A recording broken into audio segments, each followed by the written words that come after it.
আসসালামু আলাইকুম। কালকে আমাদের ত্রয়োদশ জাতীয় নির্বাচন। তো আপনার পছন্দের প্রার্থী কি ফেল করছে নাকি পাস করছে এটা কিন্তু সবার আগে জানতে পারবেন। তো এটা জানার জন্য ছোট্ট একটা কাজ করতে হবে। চলে যান আপনার মোবাইলে ক্রোমে যে লেখেন যে ইলেকশন রেজাল্ট বাংলাদেশ লিখে সিম্পলি সার্চ করে দেন।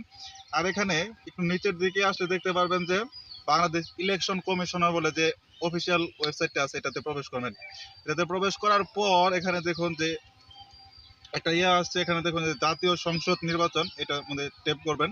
এটা ট্যাপ করার পর পুরো একটা স্লাইড শো হবে। এখানে উপর দিকে দেখুন যে দ্বাদশ জাতীয় নির্বাচন আছে। তো এটা যখন ত্রয়োদশ আমাদের কালকে যখন নির্বাচন শেষ হবে তখন এখানে কিন্তু ত্রয়োদশটা এসে পড়বে। তো সেখানে ট্যাপ করবেন। সেখানে ট্যাপ করার পর দেখবেন যে এখানে 300 আসনের সকল মানে 300 আসনের সকল তথ্য আছে। তো আপনার আসনের মানে আপনার ইয়ার কেন্দ্রে যেটা আছে সেখানে চলে যাবেন সোজাসুজি। তো আমার বাসা যেহেতু শেরপুর, তো আমি শেরপুরে এটা ওপেন করতেছি। আপনার দেখেন এখানে এটাকে ট্যাপ করলে সরাসরি একটা ফাইল কিন্তু ডাউনলোড হয়ে যাবে। তো এই ফাইল কিন্তু আপনারা কোথাও থেকে দেখতে পারবেন না। হ্যাঁ, এটা দেখার জন্য আপনাকে প্লে স্টোর থেকে একটা অ্যাপ ডাউনলোড করতে হবে। সেটার নাম হচ্ছে গুগল শেডস। এটা দেখে রাখুন, এটা আমার ডাউনলোড করা আছে। তো এই যে অ্যাপটা ডাউনলোড ইনস্টল করে নেবেন আর কি। ইনস্টল করার পর এখান থেকে সোজাসুজি চলে যাবেন সেই অ্যাপের মধ্যে। তো ডাউনলোড করার পর সরাসরি চলে যাবেন সেই অ্যাপে যাওয়া এখানে দেখবেন যে রিসেন্টের যে অপশনটা আছে এখানে কিন্তু আপনার সেই ইয়াটা থাকবে, অপশনটা থাকবে।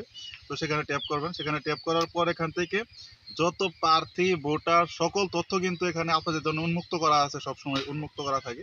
তো এখান থেকে সকল কিছু দেখতে পারবেন। তো এখানে আপনাদের একটু কষ্ট করতে হবে।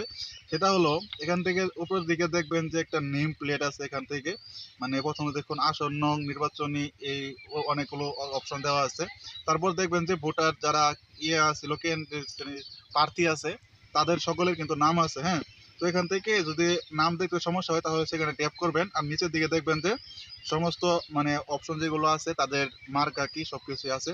তো এখান থেকে আপনাদের কষ্ট করে একটা কাজ করতে হবে। সেটা হলো তার নামের উপরে ট্যাপ করে এখান থেকে দেখবেন যে দুইটা গোল ডট আছে। তো এখান থেকে একদম নিচে ধরে মানে ভোটের যতগুলা ইয়ে আছে অপশন আছে সবগুলো নিচে দিয়ে রাখবেন। তারপর এখান থেকে দেখবেন যে সাম বলে একটা অপশন আছে। তো এই সামের মধ্যে মানে সবগুলা বক্সই আপনাকে আগে দেখতে হবে, মানে সিলেক্ট করে রাখতে হবে। একটা একটা করে দেখবেন যে যেটার মধ্যে সাম মানে এগুলো হলো ভোট সংখ্যা। সাম হচ্ছে মানে তাদের সংখ্যার কেন্দ্রের মধ্যে যতগুলা ভোট পাইছে। এখান থেকে আপনারা কেন্দ্র দেখতে পাচ্ছেন 143টা কেন্দ্র আছে। তো এই প্রত্যেকটা কেন্দ্রের মধ্যে কোন প্রার্থী কতগুলা ভোট পাইছে সবগুলো কিন্তু শো করবে। তো এই সামের মধ্যে যার সংখ্যাটা বেশি হচ্ছে সেই হলো নির্বাচিত হয়েছে আর কি। তো এই ছিল আজকের ভিডিও। শয়তান টেকের পক্ষ থেকে আপনাদের সকলকে ধন্যবাদ। সাবস্ক্রাইব করবেন।